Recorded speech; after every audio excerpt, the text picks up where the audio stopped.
Welcome everybody to the latest edition of the Inside Track podcast. We've got an awesome guest on this morning, John Foy. How are you? Really good, thank you. Nice to see you guys. Awesome, and my co-host, as always, Russell Valler. How are you, Russ? I'm very good, thank you, Ryan. I've got Vincent Valler in the background as well, who might say hello at some point. It's half term, Awesome, so awesome. We'll get our WWF update. Cool. Well, absolutely. thanks for coming on, John. I know we've tried a few times to get you on, which has been my fault in the past. So awesome to have you on from sunny Kuwait. Probably the best thing to now. Most people will know who you are, John. I can't imagine there's many in our industry who don't. But do you want to give us a run through your career, sort of where you've been and how you've ended up in the Middle East? Yeah, sure. I mean, how far do we want to go back? I've been in this industry for, I think it was about 1997. So I started as a motivator. Remember the motivators of Fitness First? I don't even remember them. So you'd volunteer a few hours a week, you clean the kit, you'd walk around with your little kind of spray bottle and paper, and you get a free membership. How they got away with that, I have no idea. Man, slave labor. Yeah, I tried to bring that into one of the companies about 10 years ago, but it didn't work. So yeah, I've been in this since I was, man and boy, basically, and every role you can think of, from motivator, fitness instructor, PT, sales manager, club manager, assistant manager, regional, and so on and so forth. I've worked around a lot of the big operators in the UK, so your David Lloyd, your Total Fitness. But yeah, it's kind of been a lifetime of health and fitness, basically. And where I am now, I'm in the Middle East. I've been here for 5 years. So I was in Dubai for a few years, went across to Saudi Arabia, and I'm over in Kuwait. But yeah, I mean, look, it's a long story. If you want me to talk the whole thing, we can. But probably just best touching on a few points, No, that's cool. What, just out of interest, then, what took you out to the Middle East? What took you out to Dubai? So I was at David Lloyd at the time, and things were great. I love David Lloyd. Having a really good time. They've been there for around 2 years, and then COVID kicked in. And then after we came back from COVID, so there was a couple of GMs in the whole estate that were invited back to kind of demonstrate health and fitness could thrive during COVID restrictions. And I was one of them. And then there was another guy down south. We brought it back. We got open again. But when we got open, the UK was just so restrictive. And quite honestly, working in the F&B function and in those COVID restriction times, and even in the gym with the squares on the floor and the social distancing, it was just frustrating. It was a nightmare. And at that time, a guy who I know really well was in Dubai, said, look, there might be a bit of an opportunity here. Come out, do a year, call it a sabbatical, have a year of sunshine, and then once the restrictions die down, go back over and then pick things up where you left off. So, that sounded pretty interesting to me. There's so much, at the time, it must have been, I don't know, it was probably winter in the UK. It was freezing cold. I'm scraping ice off my windscreen. And then someone's telling me you can come to Kite Beach in Dubai for a year. So off I went. And I went out to Fitness First as a regional manager. And then once you go, there's no way back. There's no way back to the UK.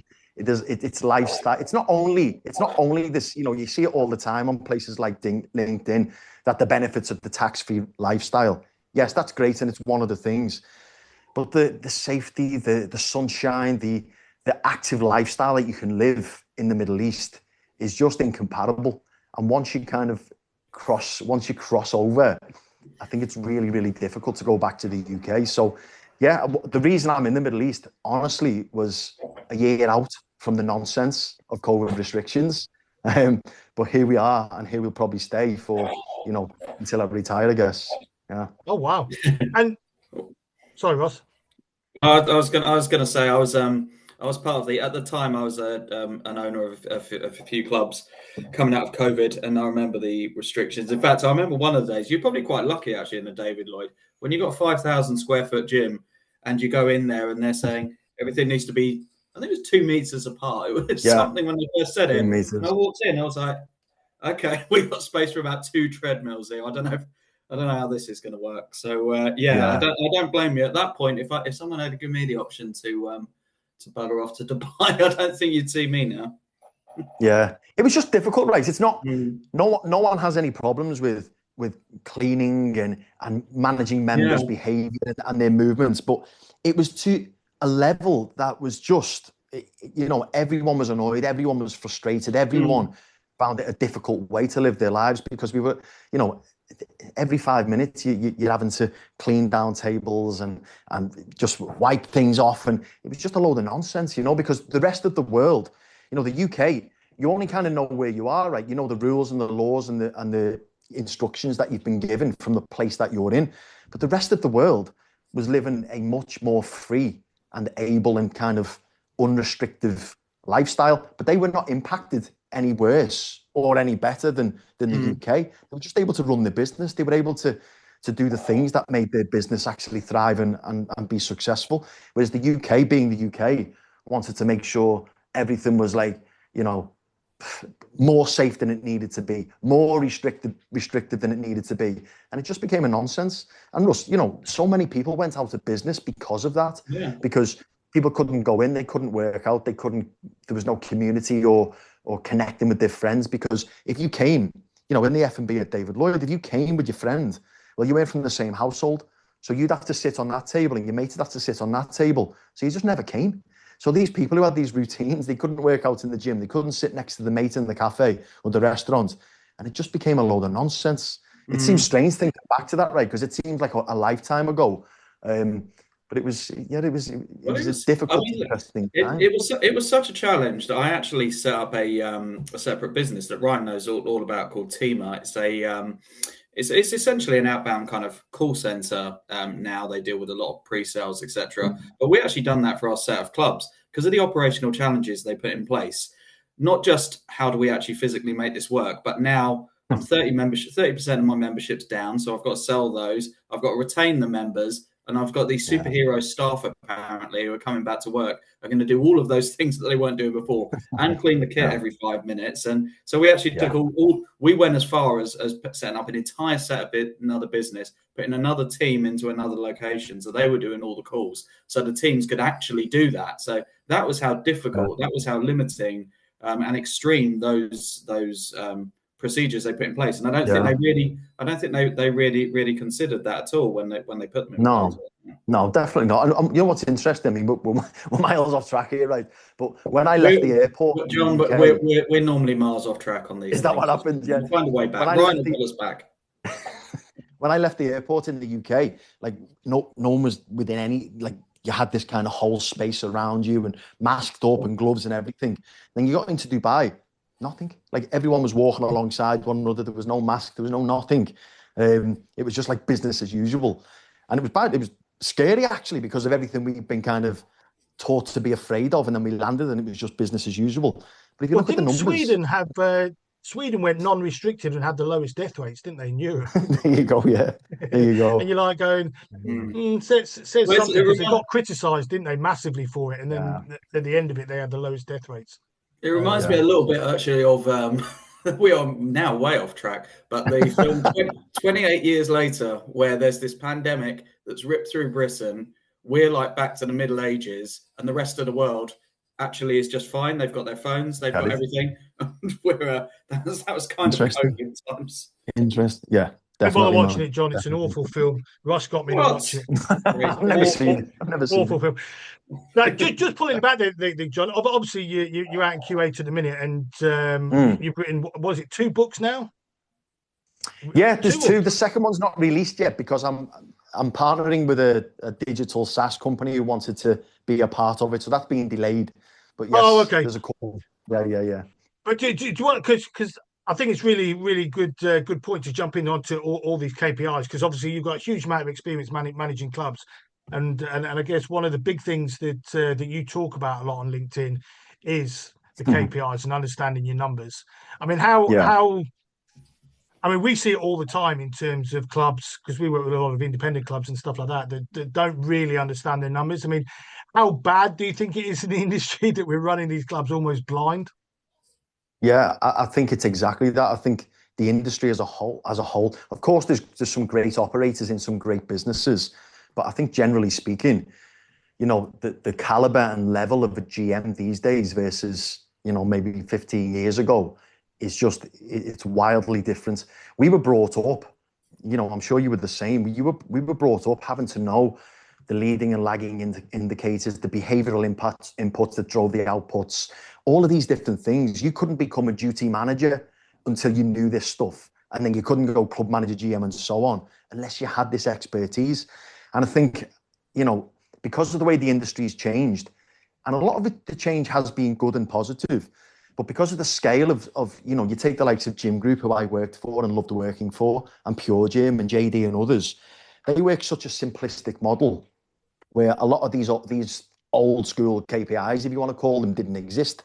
But because of the scale of these businesses, the amount of GMs that have come through that model and now are in other health clubs around the country and the world, it means that you have people leading clubs who've never come through the sales office or running a PT business or understanding the value of GX penetration or occupancy or cost per member or you know, what drives retention, what's the value of usage frequency and all these different things. They just don't know. And it's not their fault, but that's the situation the industry's in. And it's not just the UK, it's everywhere. It's really everywhere, and it's scary. It's scary because obviously we're always trying to find GMs, and the amount of clubs we know that ended up going 2 or 3 GMs a year because they just don't have the skill set. And I put a lot of it down to the way the PT model changed. Because when we were there, you went gym instructor, PT, duty manager, sales, and you work your way up. Now, because the PTs are all freelance, they're not getting that exposure to the business. And then they decide they want to go into management or whatever, and they just don't have the skill set. One from the management side, but also from the KPIs and the insights into the business. I think, I think that was the big change. We were talking about a manager the other day. I'd be interested in your take on this, John, because now we are getting a point where we're getting managers come into the business who have a background of you'd previously, you'd look on someone's CV, you're recruiting them, they've been manager, they've been area manager, great. We've got a perceived level of knowledge that this person is coming in with, right? So we are starting from here. Whereas actually you go into it and actually you realise, Christ, I really needed to start from basics because this person doesn't get the, you know, the basic processes and stuff. And you're like, what you would previously have is, right, this is the knowledge base for an area manager, whereas actually an area manager is, in some instances, you know, like it's very different. And it seems it's quite difficult now to get that benchmarking when you're bringing people in. Yeah, I think that's so true. And, you know, I've been, for the last 2 years, I've done a lot of senior level interviews, but much more recently. So we're opening this huge project in Kuwait, absolutely massive. We're calling it the world's most iconic health club. We think it will be. And we're recruiting some senior positions for this role, which is, you know, big Middle East salaries, all the sorts of stuff that goes with it. But because of my exposure to these managers in the Middle East, I've really started phase 1 selection process. This is a few months back with, you know, and it sounds ridiculous for senior level, but I've been saying, okay, per department, we're going to go through, and I just want you to give me 3 to 5 KPIs per department that you think are important, that you need to work with in order to deliver the outputs. Because I wanted to understand people's technical understanding. So I go sales office and I expect calls, appointments, tours, sales, POSR, for example. PT, you know, PTS, PTC, PTPP, all these different, and these senior level operators in these big businesses with big titles didn't have a clue. In the main, didn't have a clue. So if they're the ones at the top, of course, the ABMs are not going to have a clue either, because it's not the language. It's never spoken about. It's never asked about. The GMs won't know, and so on. But I always think to myself, if you're not looking at that, what are you doing? Like, what does your day consist of?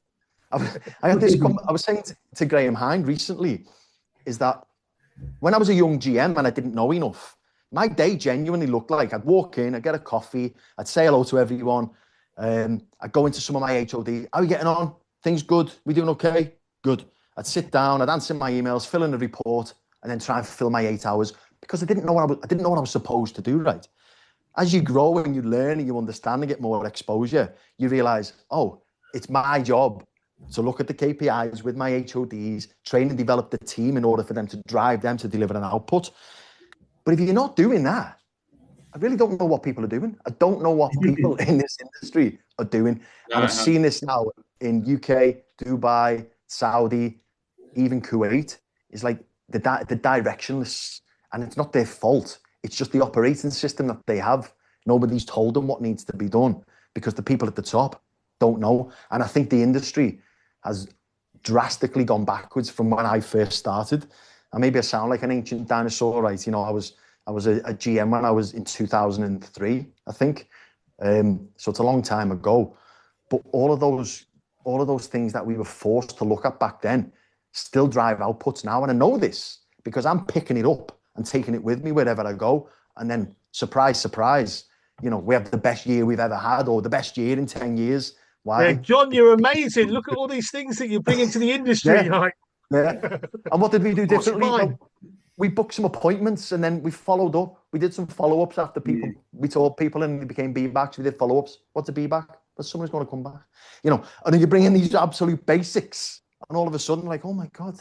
But then I think it's John and Ryan, you know, again every single week, and I always will every single week on one of these. It's about I think the drive away from community in a lot of clubs and the volume nature, particularly obviously you're maybe slightly out of it, but in the UK it's that you know big budget gyms, and you know there's less retention and it's more numbers. Yeah, and I think that's part of the problem. I'm not saying there's anything wrong with the training or anything that goes on for those operators, but managers are trained for that model, and it doesn't necessarily involve, right, are you going to do 1,000 retention calls this month? It's largely, can you do 500 800 memberships this month? And those guys are the ones who are then coming out of the industry, or from there, and their manager, their GM, their area manager, they're all of that's then coming out to the industry. And there's no retention drive in there, but they've got great CVs, and you're probably landing on your doorstep. And then you're like, right, well, do you know how to do X, Y, and Z? No, we got like 2,000, 5,000 leads per month, and they signed up online, and then they came into the club. So I think that's that sort of lack of the building blocks of what you're talking about there. And Ryan, what you're saying as well is that step up from consultant to PT, all of that. You've got to build rapport, you've got to build retention, you've got to do all of that stuff. Now people go in and it's just units, and we're losing a lot of that. So big time. And look, the budget model is outrageously good, by the way. For what it's supposed to do, it's brilliant. It's a great business. It's a great business. I think from a business model, John, it's amazing. I just don't necessarily think it's great for the industry. No, it isn't, because independents, they take a Pure Gym GM, for example. I love Pure Gym. I work for Pure Gym. It's a great business. I know there may be conflicting views on here, but I love the business. But a Pure Gym GM doesn't drive PT in the way an independent needs to drive PT. They certainly don't touch sales at all. It's all digital. That's fine for that model. But an independent who needs to demonstrate value and connect and build rapport and work on goals and triggers and so on, a Pure Gym GM can't do that because they've never been trained to do that. And that's why, and I've said it before, again, I'm probably veering off track a little bit here. Another problem with our industry is that, and I said it, I think, on one of your posts recently, Ryan, is that it's the worst industry in the world for consumers thinking that because they consume, they can run the business. And it couldn't be further. Because I go to the gym, I know how to run a health club. You don't. You really don't. There's so much you don't know. Always amazed me when I was a GM, and how they felt they could walk into my office. Just members walk, and it never bothered me because I'm quite a personal person. But if they didn't want them, I'd shut the door. But you're sort of going, can you imagine walking into the GM office at Tesco, or the hotel GM? You just walk in, going, yeah, this is what you're like. No, it's for some reason the perception of because it's everybody else's leisure time. They almost see it as a different type of business. And I don't know, it's a strange mentality that people have as members when they're part of, and that does help build community because you're able to get a lot closer to your clients, absolutely. But it is a really strange one, the expectations that a client will have because it's their leisure time and they don't see it as a business. And it's a bit like how we've talked about this with Tara Dillon and a few others in the sense of the perception of someone working in the leisure industry. You tell someone you're a GM of a gym. Oh, all right. Tell me you're a GM of a hotel, or I manage a care service or whatever. Suddenly, yeah. But hospitality or gym, it's whatever. And it's such a shame because Yeah. it's such a difficult business to run. There's so much to it. There's so much you've got to understand if you want to be successful. Look, there's a lot of people who can just go in and blag it, right, and don't deliver anything. Anyone can do that, and a lot of people do in the independent world, especially. I feel it's like, you know, loads of us looked at Gary Neville and thought, you know what, we could have won five Premier League titles and 2 Champions League. But the truth is, Gary Neville was the best in his school, his district, his county, and the best in the country. You know, and you didn't even play for your county. Like, just because he doesn't look as good as Ronaldo doesn't mean he's not leagues and leagues and leagues ahead of you. And just because you're good that you can do a 130 bench press does not make you a general manager of a health club. You need to lean on the expertise or fail, you know, and people just don't see it. We tell people about consulting, John. You know, you sort because the perception quite often when people talk to us is, that it's going to be expensive. It's going to be, you know what I mean? I should be able to know this stuff. You're like, you can't be expected to know everything. You can't be brilliant at every. I mean, the problem with fitness is you've got sales, you've got hospitality, you've got operations. There's so much to it that a lot of other businesses don't have. You're like, you can't be an expert at everything. So why not hire someone who would give you that support, who may be able to train you in the areas that that you're not good at, and then you walk away with even more knowledge. But it's a strange one, our industry, for hiring specialists. You know what, Ryan? You will have seen that whatever you charge people, they make that back almost immediately from membership sales and retention. It's such a simple win, but because it's all, you don't know what you don't know, and these people don't know the size of the gap, so they're not sure of what value you can bring. But I'm sure everyone you've worked with have gone, oh my God, the amount I was leaving on the table just because I didn't know. Absolutely. Now, one thing I did want to run through with you, because I mean, I come from a hospitality background. I worked for Marriott for 11 years, and I always find it difficult, our industry, how we don't see ourselves as hospitality business. We don't, and I think we could learn a huge amount from the hotel industry. Is that the same? Because I can't imagine that's the same in the Middle East. I get the impression it's very much service driven, but I might be wrong. Yeah, it is. It depends on the sector. Again, obviously, you know, I've worked with low cost and I've worked with premium and I've worked with big markets in the Middle East, even though it's only been just over 5 years. But I've worked with all of those sectors. But no, you know, particularly in Dubai, hospitality, because, you know, you have so many more staff as well available. So there's so many more touch points and interactions and so on. People expect a lot more. But you know, I think we are hospitality. I don't think we should be copying or taking from hospitality. We are hospitality. You know, if you're not, you know, attending to members' needs, if you're not speaking to them on the daily, saying hello and goodbye and asking them how they are, if you're not making sure your standards are high and perfect, that's the fitness industry as well. That is hospital, but it's the fitness industry. That is it's not something you should add. It's part of it. But yeah, look, it still varies. It still varies tremendously. From companies out here. Fitness First do it really well. You know, Pure Gym run their model as Pure Gym run it. So it's different things. But cleanliness and I think it also comes down to, it's not just about, you know, we borrow from hospitality. It really again comes down to the person in charge. If you're, you know, instilling these behaviors into your team, then Pure Gym might operate better than Core, for example, which is the most expensive club in Saudi Arabia. It might, because everyone's been trained to connect and interact and ask and follow up and make service calls and all these sorts of things. So it ultimately comes down to, again, I think, the leader, not necessarily the brand. No, absolutely. I guess that comes back to the same point of the managers, isn't it? Always, always, yes. John, just for our listeners' benefit, can you just talk us through the market a little bit more? And probably for my benefit, I mean, I haven't worked out in the Middle East. So what are the differences between that and the UK market that you're seeing at the moment? I don't think there's many differences, honestly. You know, again, it depends on the country that you're in. Dubai is an incredibly competitive market, but it has the same things. It has your premium, it has your mid-market, and it has your low cost. You know, so it's the same sort of operation, the same sort of people going after their individual markets. What you do see, though, is that mid-market in the UAE is more like premium in the UK. Premium in the UAE they have Dior fit balls, for example. They have, gold leaf tea when you go to the premium's different, so it operates at a different level. But I think the biggest difference, sector-wise, it's the same. It's premium, it's mid, it's low, this boutique. The biggest difference is that a lot of the clubs are either franchised or founder set up, but the person at the top of most of these businesses have never been in fitness before. They're a friend of the family, the consumers. So you lose process, ways of working, understanding is just vastly different.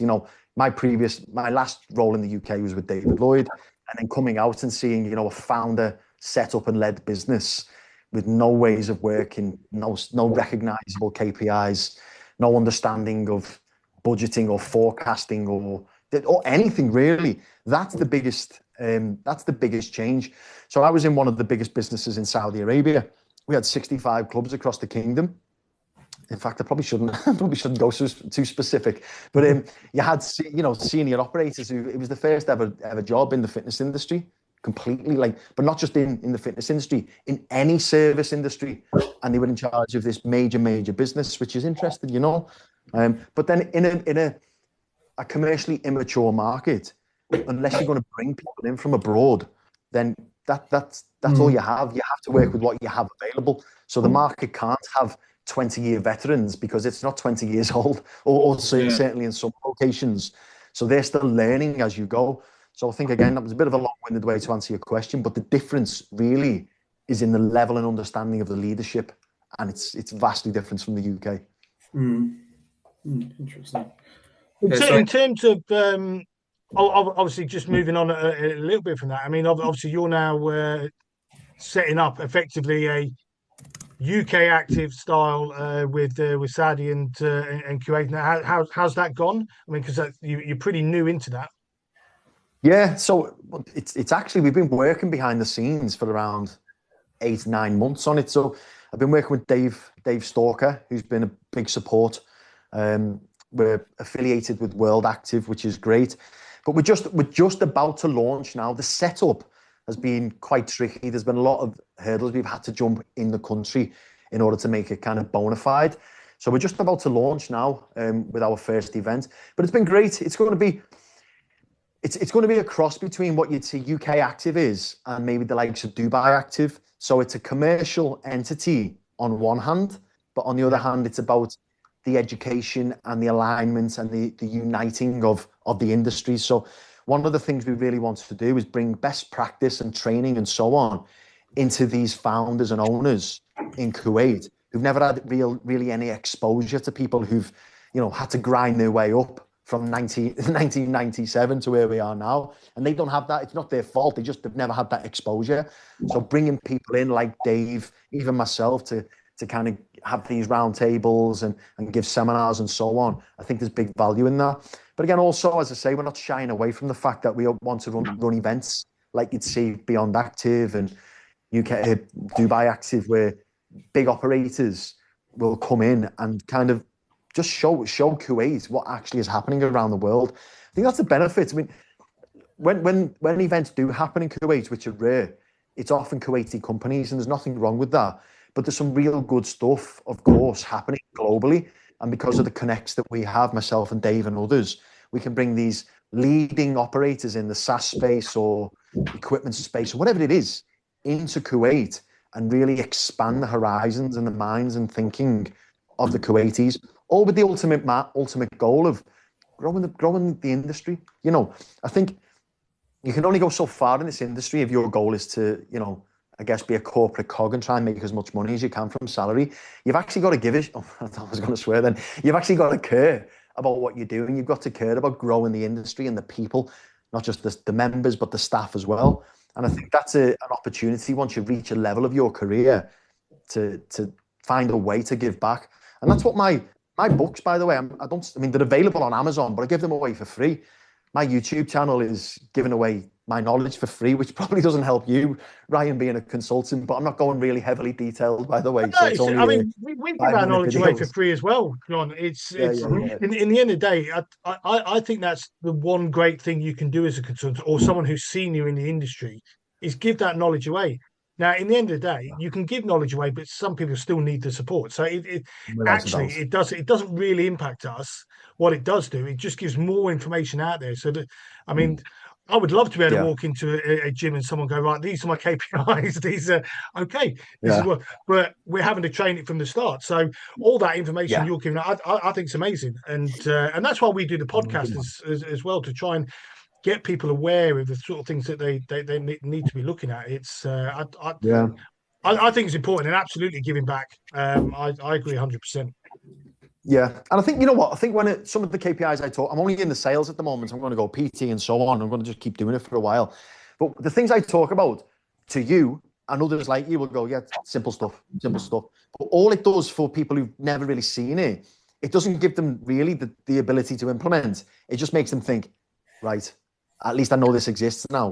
How do I make it happen? And then that's where I guess you and me and others come in to help people make it happen, because a lot of people are still in the I don't know what I don't know phase.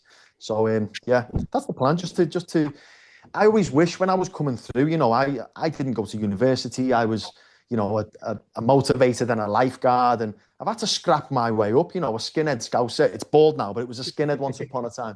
A skinhead scouser, you know, doesn't get as many doors opened for him as I guess maybe others do. So I've had to scrap my way up, and I always wish, you know, there was people there who could have taught me some bits that I didn't have to go and find for myself. I didn't have to lift up the rocks myself and see, oh, there it is.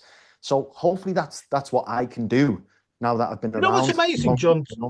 Even now, I was talking to someone the other day, and there isn't actually a management course. So whether you're independent, franchise, or whatever, there isn't a course that you can send your manager on to learn. Now, there's a few happening with Future Fit and stuff like that, but they're working with the Leisure Trust directly. But Yeah, because I was speaking to those guys, I said, why don't we open this up? We're saying we're desperate because our managers don't have the skill set as they come through. But then there's absolutely nowhere at the minute that does a, you know, like a PT course. You can get them yeah, anywhere. You can do it online. You can go. yeah, There's no issues. But a management course, which I would say 50%, if not more, potentially need that training, it's not available, and yeah, that's quite scary. I think. I think we used to yeah, have ILAM, didn't we? I don't know where Russ is yeah, gone. yeah, yeah. That's Uh, true. Yeah, we used to have ILAM, and you could do that sort of thing. Yeah, it's we've got Tara Dillon on soon. We'll ask Tara when she comes on what yeah. the plan It's is. a But real it's shame. And of course, those courses could be great. You know, let's you take one department. These are the KPIs, what they are, why they matter, and here's the Excel version of the process that you can implement, and this is the SOP. Boom, and then people can go in and use that. You know, I was talking to my friend Andy Norman, who's country manager at Anytime Fitness over in Philippines, and he's doing a big piece at the moment, upskilling his team and so on. And one of the things we spoke about, I've never been in a GM role as a young guy coming through. If someone told me what I was supposed to do, and we never do. People get put into this role, but you're almost expected to know what to do next, and no one ever tells you. You know, this is the job. This is what your day should look like. This is how you succeed. This is how you fail. It doesn't happen. It doesn't happen in the industry, in any part of the industry. People get promoted, and they're just expected to, I don't know, hit the ground running. You know, and there's such a big there's such a big gap and a disconnect, because the top person they have to be the performance catalyst. And if they don't know what to do next, what do they do? What does the day look like? I don't know. I don't know what people's days look like. But it's You amazing know? as well. We talk about customer service and obviously meeting and greeting, the hello, goodbye, all that sort of stuff. But the amount of clubs that you'll go into, that's never trained to the staff. So you hire this really bubbly person, they're great. You think, oh, they'll be good with people. And then they just leave them in the club. And you're sort of going, Yeah. actually, our expectations are. I mean, when I worked for Marriott, we had the 5 in 10 rule. You know, if they're within Yeah, 5 meters, yeah. you have to speak all that. But that was trained to us. I can remember going Yes. on a course in Northampton for 3 days. As a club manager, 3 days I had to go on a course. It was brilliant, actually. It was, I don't know whether you know Marcus Childs. No, I Um, don't. if you ever get to do some of his training, he's probably retired now, Okay. American guy, but he did all the Marriott training, phenomenal guy. But he used to go for 3 days to learn the core values of Marriott. That's what you did, and the customers. Yeah. We just don't do that in our clubs. We get a brilliant member of staff and then just dump them on the desk or dump them in the gym and then go, why aren't you delivering the standards? Yeah, it's not. You know, when I was a motivator as well, before I actually really entered the industry, I got a job at Burger King, you know, and the training at Burger King from a customer service point of view was outrageously good, you know, and I actually think I learned a lot of things there that stood me in good stead for the rest of my career. But never since or never after have I ever had training to that level for dealing with people, you know, and that's in a burger joint selling Whoppers. You know, our industry needs to do better. It really does. And that has to come from people like me, right? It has to come from people. We need to do this. And then, you know, bodies like UK Active need to be establishing these training ways of working and so on. And, you know, there's a lot of work needs to be done. But then maybe there's something to be said there, though, John, that I often, I've got two little boys in here now. Okay, that's great. That's great timing. This, like I say, it's half term in the UK. But I think there's something to be said about the transferable sort of nature of customer service and how it comes across industry. And I often think this on our industry can be kind of a little bit insular and thinking, well, sometimes, you know, like, why don't we know these things? Actually, customer service is customer service. People need to be treated in a certain way, and processes are processes a lot of the time. And I think there's a lot to be said about bringing people in from other industries. Maybe they've done a stint in Burger King or something like that, where that sort of stuff is really important. And actually, some of that is the benchmarking that we can layer the knowledge in now. If there's that gap, I often find that because we do a lot of work with other franchises as well, and I've worked in a lot of industries, and I'll always say, the processes are the same. The sales process is the same. The customer service process is the same. And I just think that there's a lot of knowledge that could come from other industries, and food and beverage is one. I used to have a couple of food and beverages businesses, and when I went into it, it was okay. You know, this is going to be vastly different. You know, within weeks, it was, this is the same. We're doing the same thing here. People want to be treated in a certain way. We need to engage with them in a certain way. And I think we often are just treating a very insular way this industry, as opposed to, we're no different to any other industry, and people are people. It's the same people who are buying those burgers who are coming into our gyms. They want to be the same. Look, I agree with that to a point. So I definitely, you know, on lots of different levels, we should be, you know, bringing people in from other industries, because they will, as you say, they've seen things from a different point of view as well, and can definitely add. I think one of the mistakes we make is putting supermarket execs as COO of major health and fitness businesses, because I just don't know how they're going to grow the PT business. There's certain things that you do to grow a PT business, right? When a new member joins, you get them booked into a taster or a consultation. If you do that at 70% of the time and you have good conversations, then your conversion is going to be pretty decent. Your PTP is going to be high. Deal with them properly. Your retention is going to be good. Conduction and sales are going to work. Yeah. If you run a supermarket, you don't know that, right? You can't come in at the very top. When these things are learned on the front line by having to do it and having to be involved in it and having to deliver the output and deliver the P&L within these specific departments. And I think one of the mistakes in our industry is, if you look around a lot of the top companies, you've got people they've never had any exposure whatsoever to being in the trenches running health clubs. So what can you honestly tell me about, I don't know, improving retention in one of my sites? What you've done has been about kind of making sure your shelves are stacked in the right way with the best brands at eye level or whatever, you know. I don't know. I'm not a supermarket operator. I remember Holmes Place doing that. They brought in, I can't remember his surname, it was Mike something. And he come from a supermarket background as a regional manager when I was at Nottingham. Oh, it's the most horrendous experience. He was not a very nice bloke either. Used to come in with white gloves. No word of a lie. He used to put his white gloves on so he could walk around, and that was the nice bit of it. But it just didn't get the business. I think he lasted about 4 months, but it just didn't work. And I understand what they were trying to do, bring someone in from outside in different aspects, or whatever. But it just didn't work because he didn't get it. He didn't understand the challenges because they don't know what they don't know.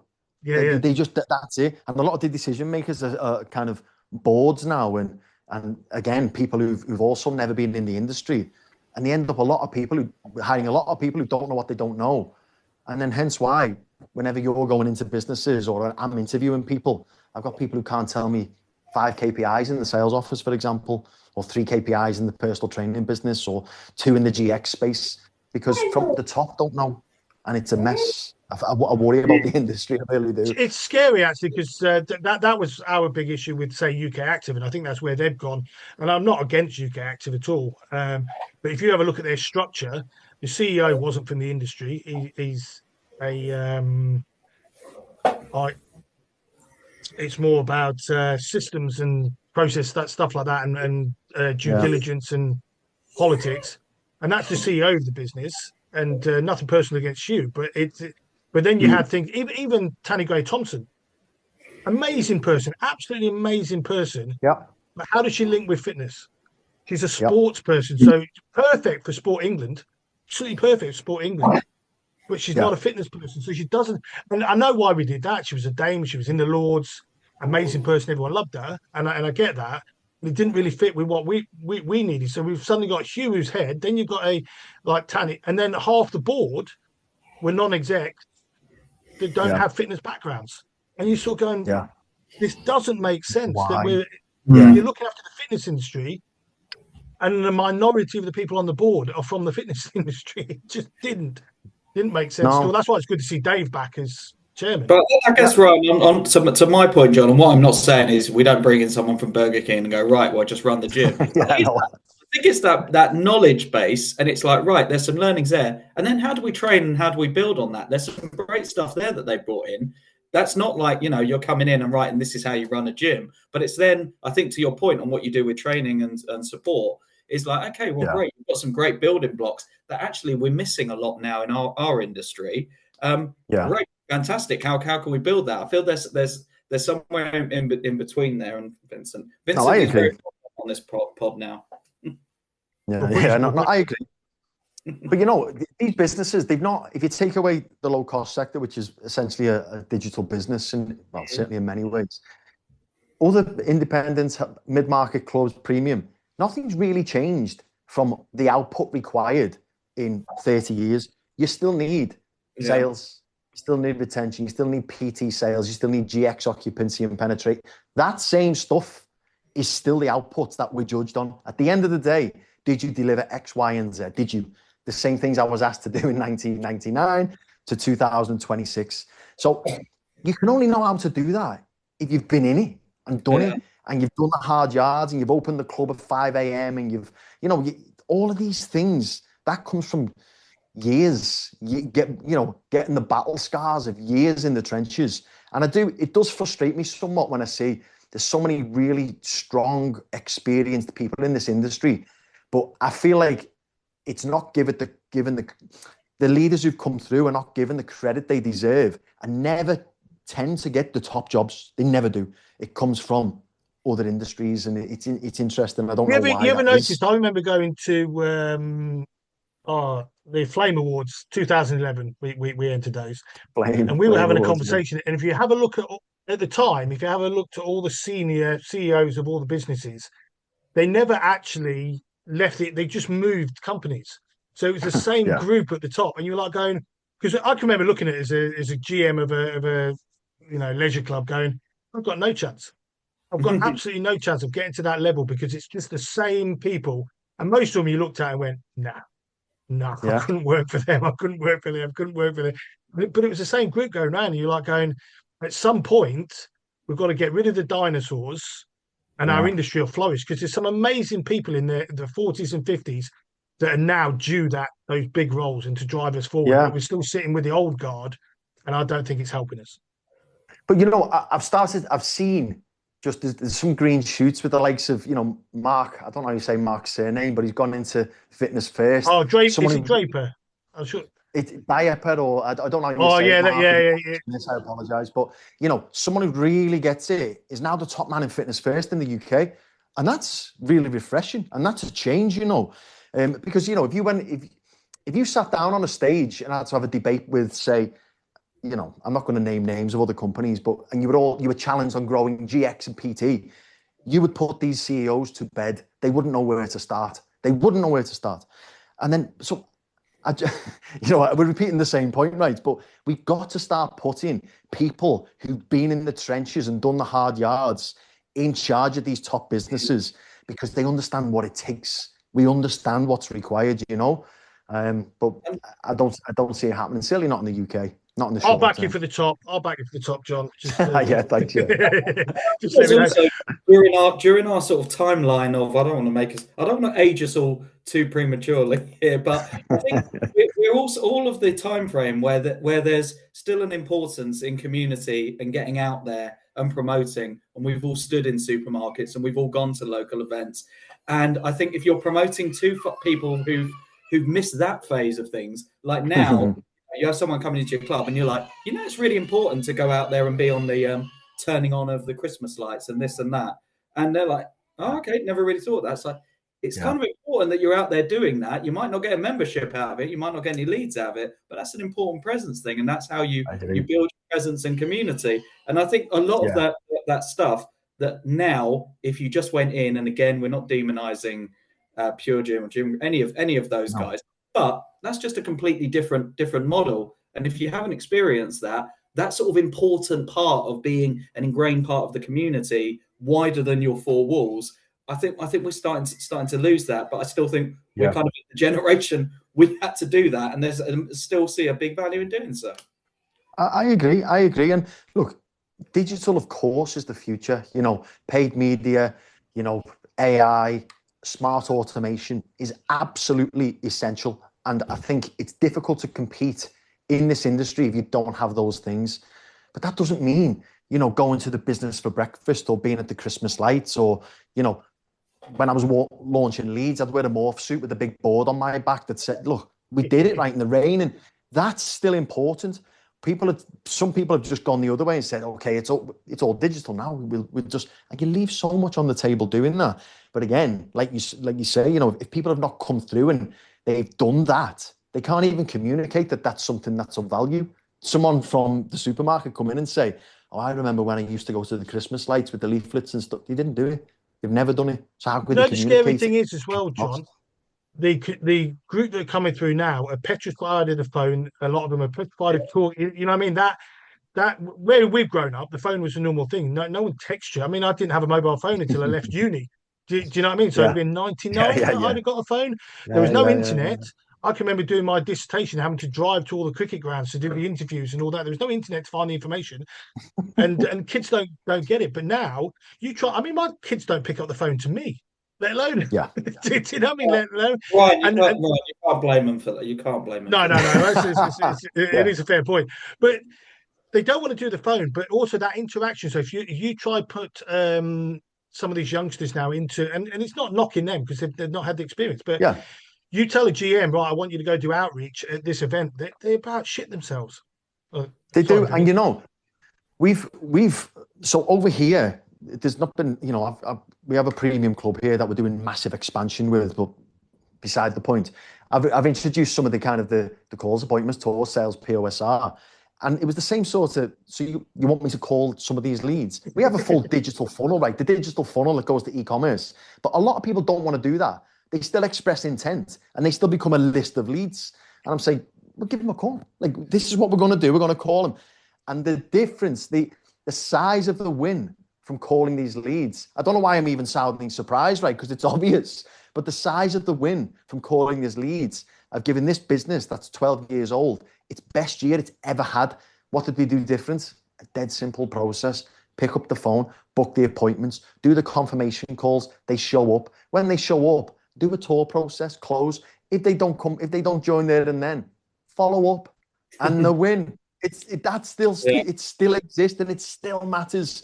But the modern industry will say, oh, no, digital does all the heavy lifting. Okay. I always love it when you go against them. I always love it when you go in and you go, right, I need you to start making calls. Yeah, we'll do it. And then you go, how many calls did you make? Oh, I've sent 15 texts. No, that wasn't the conversation. The conversation was pick up the bloody phone. But yeah, do you know what though, Ryan, right? It's not as easy because I saw someone comment this on the LinkedIn the other day saying, calls are dead. Every time I get an unknown number, I don't answer it. And that's a fair comment because a lot of people don't. But a lot of people still do. They just still do. And actually with call identifiers now, certainly in the Middle East, you know that a certain company is calling. If you've expressed interest on a paid ad and you've given your details and this company is calling, you might answer because you've asked them to call you, right? So it's nonsense that calls are dead. I mean, look, I have proof that it isn't. You know, every business that I go in, we reinstate that, and you just get easy wins. And it's so sad that people have It's moved that confidence from the kids. It's the confidence of the ones coming through because it's not been the norm. Yeah. But once you train them into it, they're perfectly fine, and they get into the habit, they get into the pattern of the call, and it's not a problem. But it's because they're so used to texting all the time, they're not having to actually have that conversation and think on their feet and all of that. Because the thing is with text, you have those few seconds to think about what you're writing. You don't have that on the phone, and that art is I find it funny because my son's nearly 21, and he's quite a outgoing kid. You stick him in a social setting and he's all right. But if you get him to make telephone call, he's not up for it. It's not up for it at all. He's like, but you know yourself though, right? Nobody likes not one of us likes calling someone that we don't know, we've never met, we have no idea what they're going to say to us. But that's where, you know, old school role play and practicing and not having a set script, but at least having a guide of what you might say next. If he says this, I'll say this. If I say this, she'll say that. Having that little practice and role play. And it honestly, so to those independents out there who are not calling leads, you're leaving your business on the table. You really are, you know. Well, they're putting their business at risk, aren't they? So now, John, we've had you on for a pretty long time. So we'll nice time to end it, but it'd be good to understand what you're up to over the next sort of few months. Obviously, I always see you've got different projects from your podcast to your book to Kuwait Active, all that sort of stuff. So what's in your plans? So, you know, by the way, I've been in Saudi and now I'm in Kuwait. There's no bars, there's no beer. You can't do so. You got to fill your time doing other things, right? So writing books and doing YouTube channels just means I'm not watching Netflix all day. So, you know, I'm not as busy as what it might seem. But I've come into a company called Inspire. Inspire, we're one of the first mixed gyms, so men and women gyms in the whole of the GCC outside of Dubai. So they were a real kind of trailblazer company. In the last 12 months, we've partnered with the Kuwait government to roll out absolute super clubs that are going to make, you know, a David Lloyd look small, look average. Our first club's going to open around about September, October, which is what we're calling, and the mission we're working against is to make this the world's most iconic health club. Did you post some plans or the ideas of it not long ago? I'm sure I read about this super site. Well, I'm dropping. I'm not allowed to go. Like, there's embargo still, but you know me, I've got quite a big mouth and I like to talk. So I'm dropping certain things and certain hints and little bits of Easter eggs here. But no, the big announcements and release will come soon. But this is an absolute beast. We're going to have in the family section, it's going to be a full family gym with scaled equipment, not just a soft play or an activity, but a proper gym for kids from maybe 6 to 16 and run classes. We're going to have 2 spas, one for men, one for women, but with cryo and red light therapy and salt sauna and hydro. I can't remember what it's called, hydrogen therapy, and it goes on, like, absolutely. And each individual area of this business could be a standalone world-leading business in and of itself. It's the best spa I've ever seen, but we've got 2 of them. The gym is outrageous. You know, it's outrageous with the external terrace and the GX classes and the GX studios. So, I mean, I'm already giving away too much because, as I say, it's embargo. But that's what we're currently What a project to be involved in, though. I mean, you must have just fallen off your chair when someone says, "Right, this is what we're going to do." Yeah, and look, it's been a challenge because there's only been me here at the moment. I finally brought my team in because there's been a number of different things we had to cross first before I could finally recruit. But I brought a cluster manager from David Lloyd. He's coming in a couple of weeks. I brought the director of health and fitness from Fitness First. He's about to arrive. Just brought the CMO from Pure Gym. He's coming. So there's a lot of big hitters coming in. This business currently is, it's unknown, but soon it's going to be an absolute global talking point. We have very clear plans to put these super clubs across the GCC and further afield. So yeah, it's exciting. It's a lot of hard work. We're building everything from scratch, But fortunately, like we've spoken about for the last hour, the experience I've had of a David Lloyd or a Fitness First or whatever, you know, there's a lot of kind of lift and shift that can happen. Yeah. You know, the way they do things great and well. And there's no point in me reinventing the wheel. So I can just borrow some of those ideas. So yeah, I hope Russell Barnes isn't watching either and gives me a call. I'm not stealing, Russell, but some of your ideas need to be copied. So there we go. But yeah, there's a lot of good stuff happening. Yeah, in Kuwait at the moment. You'll have to visit. Oh no, absolutely. We were talking about this before you came on, Russ. We need a 5-day trip out to the Middle East. GCC. Yeah, exactly. John's going to show us around. But really appreciate your time this morning, John. I wanted to get you on for a long time because I love what you talk about. I love your values and everything else. So good luck with that project. We're definitely coming out to see that when it's open because that'll be like when they're building all the different housing complex and stuff like that in Dubai out in the sea, and they've got that seven sky. It's going to have that iconic nature to it, isn't it? So. Yeah, it absolutely is. I'll make sure I've got the mocktails on for you when you come. Yeah. Funny enough, on that point, my friend did 3 months in Saudi, and it was supposed to be a year's contract, and he ended up having to escape in the middle of the night because he just couldn't take it. He couldn't take it anymore. He signed this year or 2-year contract, and he was like, job was brilliant. He was playing rugby. You know what I mean? He was super fit because he had nothing else to do. But he was just like, can't drink, I can't, and he's just doing all. And he just said, "No, I can't do this anymore." Yeah. So the Saudi people are lovely people. Riyadh is a difficult place. It's a difficult place. So yeah, I'll leave it at that. Fair. I've got some stories about my old hotel GM, yeah, but we won't say it on the podcast. But awesome, nice one. Appreciate your time. Hope you enjoy your weekend, and we'll catch you again soon, I'm sure.